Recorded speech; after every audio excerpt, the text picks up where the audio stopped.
السلام علیکم۔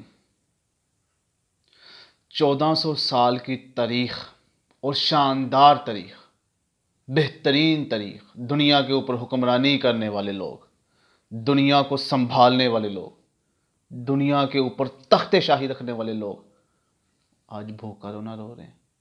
سمجھ میں نہیں آتی، یا تو وہ تاریخ ہماری نہیں تھی یا ہم ان تاریخ کی پیداواروں میں سے نہیں ہیں۔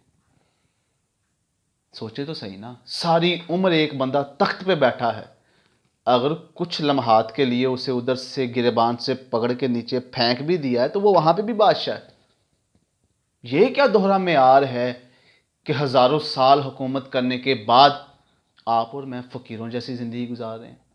زندگی گزارنے ایک الگ چیز ہے، ہماری سوچوں کے اندر غربت، بھوک اور افلاس ہے، ہم اس کے علاوہ کچھ سوچ ہی نہیں رہے۔ آپ کو کیا لگتا ہے؟ یہ یا تو پہلی تاریخ ہماری نہیں تھی، یا اگر وہ تاریخ ہماری تھی تو ہم ان کی نسلوں میں سے نہیں ہیں۔ فیصلہ آپ کا ہے، یا اس بات کو رد کر دیں کہ آپ کا سب سے بڑا مسئلہ معاشیت کا نہیں ہے، بھوک کا نہیں ہے، روٹی کا نہیں ہے۔ جھوٹا کہہ سکتے ہیں پھر آپ ہمیں۔ السلام علیکم۔